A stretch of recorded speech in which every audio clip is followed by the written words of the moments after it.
नमस्कार दोस्तों, आप सभी का हमारे YouTube channel help desk Chhattisgarh में बहुत बहुत स्वागत है।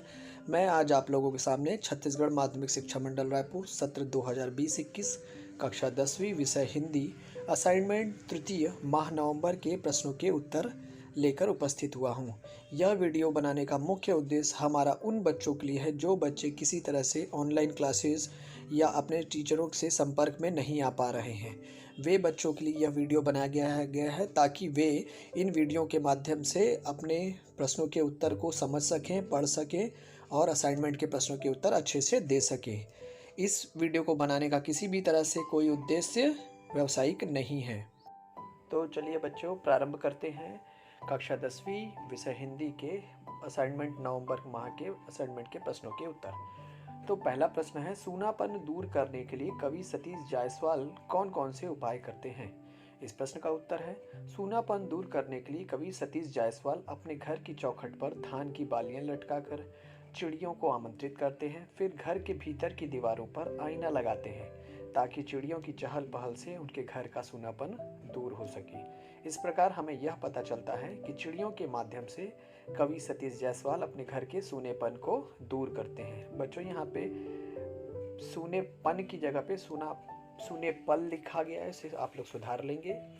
अगला प्रश्न है, मनुष्य का संपूर्ण चिंतन, दर्शन और राग विराग लोक कला में सन्निहित क्यों है। इस प्रश्न का उत्तर है, मनुष्य को वेदों से भी प्राचीन माना गया है। कहा भी गया है कि इस पृथ्वी पर मनुष्य सबसे पहले आए हैं, इसलिए लोकमानस ने इस पृथ्वी से माता पुत्र का संबंध स्थापित किया है। यहीं से उन लोक रचनाओं का स्रोत फूटा है जो जीवन में लोकगीत, लोक गाथा, लोक नाट्य और लोक संस्कृति के रूप में अविरल प्रभावित हो रहा है। इसलिए मनुष्य का संपूर्ण चिंतन, दर्शन और राग विराग लोक कला में सन्निहित है। अगला प्रश्न है बच्चों, तीसरा, आदिवासी जीवन सरल, निर्भीक और प्रकृति के सबसे करीब है। इस संदर्भ में उनके 4 उदाहरण दीजिए अमर शहीद वीर नारायण सिंह पाठ के आधार पर। इस प्रकार इस प्रश्न का उत्तर है, आदिवासी जीवन सरल, निर्भीक और प्रकृति के सबसे करीब है। इस संदर्भ में अमर शहीद वीर नारायण सिंह पाठ के आधार पर निम्नलिखित उदाहरण प्राप्त होते हैं, जो कि निम्नानुसार है। आदिवासी गुणों के उदाहरण, पहला, सादगीपूर्ण जीवन रहन सहन होता है आदिवासियों का। दूसरा, आदिवासियों का जीवन संतोषी प्रवृत्ति का होता है, ये अति महत्वाकांक्षी नहीं होते हैं बच्चों। तीसरा, जंगली उपज से अपना जीवन यापन करते हैं, मतलब इनका जो जीवन होता है वनों पर निर्भर होता है, वनों से जो भी उपज प्राप्त होती है उसी में ये अपना गुजारा करते हैं। चौथा पॉइंट है, लोक संस्कृति, सभ्यता और मर्यादाओं को समझना और उनका पालन करना, मतलब आदिवासी लोग प्राचीन सभ्यताओं और संस्कृति का मर्यादाओं का पालन करते हैं। इससे हमें यह जानकारी मिलती है। अगला प्रश्न है बच्चों, छत्तीसगढ़ी लोकगीत को अन्य भारतीय लोकगीतों से अधिक विशिष्टता क्यों माना जाता है। इस प्रश्न का उत्तर है, छत्तीसगढ़ी लोकगीत को अन्य भारतीय लोकगीतों से अधिक विशिष्ट इसलिए माना जाता है, इसके बहुत सारे कारण हैं। उन कारणों में सबसे प्रमुख कारण निम्नलिखित हैं। पहला, छत्तीसगढ़ी गीतों में धुनों की विविधता पाई जाती है। दूसरा, छत्तीसगढ़ी लोकगीत के अंतर्गत ददरिया, सुआ, भोजली, बिहाव और भजन इसके अंतर्गत लोकगीत शामिल होते हैं, मतलब विभिन्न प्रकार के लोकगीतों का प्रयोग छत्तीसगढ़ अंचल में किया जाता है। तीसरा बिंदु है, लोकगीत के अंतर्गत जन सामान्य की भाषाओं का प्रयोग किया जाता है, जो इसको और अति विशिष्ट बना देती है। मतलब लोकगीत जो गाए जाते हैं बच्चों, उसमें जन सामान्य या जो आम बोलचाल की भाषा का प्रयोग किया जाता है, जो आसानी से लोगों को समझ आ सके। चौथा बिंदु है, लोकगीतों में स्थानीय भाषाओं के साथ ही साथ मुहावरे, कहावतों का भी प्रयोग किया जाता है, जो भारतीय लोकगीतों से अति विशिष्ट छत्तीसगढ़ लोकगीत को बनाते हैं। मतलब इसमें जन सामान्य की भाषाओं के साथ साथ बोली, विचारधारा, कहावतें, मुहावरे आदि का प्रयोग किया जाता है, जिसके आधार पर यह और विशिष्ट हो जाता है। अगला प्रश्न है, माखन व्यापारी के गोदाम से अनाज को लूटने के लिए जमींदार का क्या उद्देश्य था। तो इस प्रश्न का उत्तर है, माखन व्यापारी के गोदाम से अनाज को लूटने के लिए जमींदार का उद्देश्य लोक कल्याणकारी था, जो कि जनता के हित में था। सन 1856 में छत्तीसगढ़ में सूखा पड़ा था, जिससे लोगों को खाने के लिए दाने दाने के लिए तरसना या मोहताज हो गए थे। लेकिन माखन व्यापारी के पास अन्न के विशाल भंडार थे, जिसे वह आम नागरिकों को नहीं देना चाहता था। जमींदार वीरनारायण सिंह को यह उचित नहीं लगा कि जनता भूखी है और व्यापारी के भंडार गृह या गोदाम में अनाज बहुतायत में है। अतः जमींदार वीरनारायण सिंह ने भंडारों और गोदामों के ताले तोड़कर उतना ही अनाज निकाला जितना कि भूखे किसानों और आम नागरिकों के लिए आवश्यक था। मतलब जो जमींदार वीरनारायण सिंह जी थे, उन्होंने आवश्यकता के अनुसार ही धान और अनाज को गोदाम से निकाला था। अगला प्रश्न महत्वपूर्ण प्रश्न है बच्चों, क्योंकि वर्तमान परिस्थिति के आधार पर कोविड चल रहा है, इसलिए यह प्रश्न बहुत ही महत्वपूर्ण है। इसलिए इस पांचवा प्रश्न था, किसी एक विषय पर निबंध लिखिए। पहला टॉपिक था कोरोना वायरस एक महामारी, और दूसरा है पर्यावरण और हमारा दायित्व। इसमें भी दायित्व लिखना छूट गया बच्चों, वो आप लिख लेंगे। इनमें से सबसे दोनों निबंधों में से सबसे महत्वपूर्ण निबंध कोरोना वायरस एक महामारी है, इसके लिए मैं इसको बनाया हूँ। का निबंध का इस प्रकार है। प्रस्तावना, विश्व स्वास्थ्य संगठन WHO वर्ल्ड हेल्थ ऑर्गेनाइजेशन ने कोरोना वायरस को महामारी घोषित कर दिया है। कोरोना वायरस बहुत सूक्ष्म लेकिन प्रभावी वायरस है। कोरोना वायरस मानव के बाल की तुलना में 900 गुना छोटा होता है, लेकिन कोरोना का संक्रमण दुनिया भर में तेजी से फैल रहा है। कोरोना वायरस क्या है? कोरोना वायरस COV का संबंध वायरस के ऐसे परिवार से है जिसके संक्रमण से जुकाम से लेकर सांस लेने तक में तकलीफ जैसी समस्या हो सकती है। इस वायरस को पहले कभी नहीं देखा गया है। इस वायरस का संक्रमण दिसंबर में चीन के वुहान में शुरू हुआ था। WHO के मुताबिक बुखार, खांसी, सांस लेने में तकलीफ इसके लक्षण हैं। अब तक इस वायरस को फैलने से रोकने वाला कोई भी टीका या वैक्सीन नहीं बना है। इसके संक्रमण के फलस्वरूप बुखार, जुकाम, सांस लेने में तकलीफ, नाक बहना और गले की खराश जैसी समस्याएं उत्पन्न होती है। यह वायरस एक व्यक्ति से दूसरे व्यक्ति में फैलता है, इसलिए इसे लेकर बहुत सावधानी बरतने की आवश्यकता है। यह वायरस दिसंबर में सबसे पहले चीन में पकड़ में आया था, यह जानकारी मिली थी। इसके दूसरे देशों में पहुंच जाने की आशंका जताई जा रही है। कोरोना में मिलते जुलते वायरस खांसी और छींक से गिरने वाली बूंदों के जरिए फैलते हैं।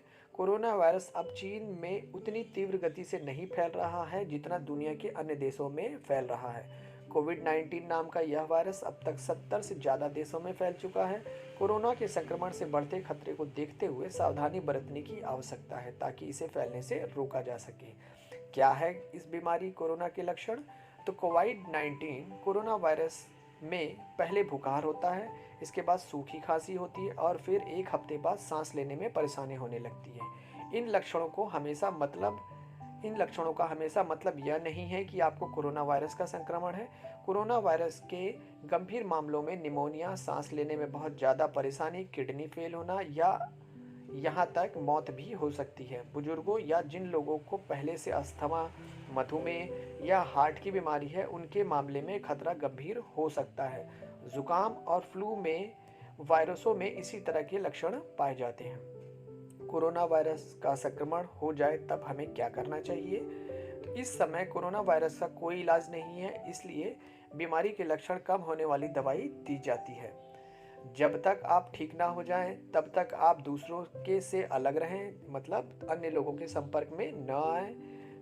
कोरोना वायरस के इलाज के लिए वैक्सीन विकसित करने का काम चल रहा है। इसमें अभी किसी तरह से कोई सफलता प्राप्त नहीं हुई है। इस साल के अंत तक इंसानों का इस पर परीक्षण कर लिया जाएगा। कुछ अस्पतालों में एंटीवायरल दवा का भी परीक्षण चल रहा है। क्या है इसके बचाव के उपाय? तो इसके उपाय हैं, स्वास्थ्य मंत्रालय ने कोरोना वायरस से बचने के लिए दिशा निर्देश जारी किए हैं जिन्हें हमें अक्षरशः पालन करना चाहिए बच्चों। इनके मुताबिक हाथों को साबुन से धोना चाहिए। अल्कोहल आधारित हैंड रब का इस्तेमाल भी किया जा सकता है। खांसते और छींकते समय नाक और मुंह रुमाल या टिश्यू पेपर से ढक कर रखें।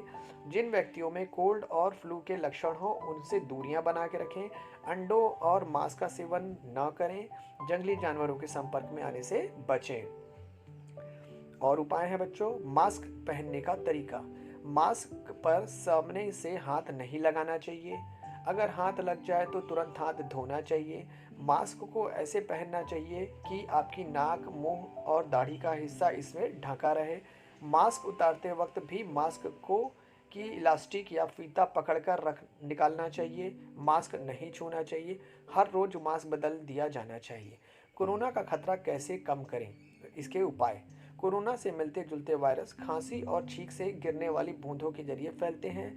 अपने हाथ अच्छी तरह से धोएं। खांसते या छींकते वक्त अपना मुंह ढक लें। हाथ साफ नहीं हो तो आंखों, नाक और मुंह को छूने से बचें। कोरोना का संक्रमण फैलने से कैसे रोकें?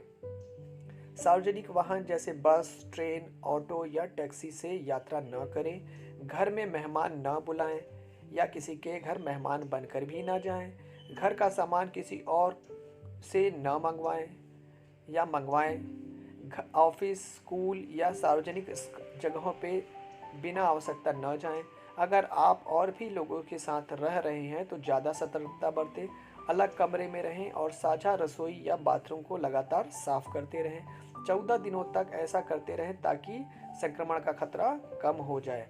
अगर आप संक्रमित इलाके से आए हैं या किसी संक्रमित व्यक्ति के संपर्क में रह रहे हैं तो आपको अकेले रहने की सलाह दी जाती है, अतः आप घर पर रहें। उपसंहार बच्चों, लगभग 18 साल पहले सार्स वायरस से भी ऐसा ही खतरा बना था। 2002-3 में सार्स की वजह से पूरी दुनिया में 700 से ज़्यादा लोगों की मौत हुई थी। पूरी दुनिया में हजारों लोग इससे संक्रमित हुए थे। इसका असर आर्थिक गतिविधियों पर भी पड़ा था। कोरोना वायरस के बारे में अभी तक इस तरह का कोई प्रमाण नहीं मिले हैं कि कोरोना वायरस पार्सल, चिट्ठियां या खाने के जरिए फैलता है। कोरोना वायरस जैसे वायरस शरीर के बाहर बहुत ज़्यादा समय तक जिंदा नहीं रह सकते। कोरोना वायरस को लेकर लोगों के एक अलग बेचैनी देखने की मिलती है। मेडिकल स्टोर में मास्क और सैनिटाइजर की कमी हो गई है, लेकिन लोग तेजी से इसे खरीदने में लगे हैं। इसलिए मैं आप लोगों को यही बताना चाहूँगा बच्चों कि कोरोना वायरस के लिए सफाई और इसके बताए हुए उपायों का स्वास्थ्य मंत्रालय के द्वारा दिए गए निर्देशों का आप अक्षरशः पालन करें। यह निबंध परीक्षा की दृष्टि से भी बहुत महत्वपूर्ण है और अभी वर्तमान स्थिति में आप लोगों की जानकारी के लिए भी बहुत ज़रूरी है, इसलिए मैंने इस निबंध को अनिवार्यतः लिखा है। और अधिक जानकारी के लिए हमारे YouTube channel help desk Chhattisgarh को सब्सक्राइब करिए, लाइक करिए और हमसे जुड़े रहिए तथा सभी लोगों को इसकी जानकारी दीजिए। बहुत बहुत धन्यवाद।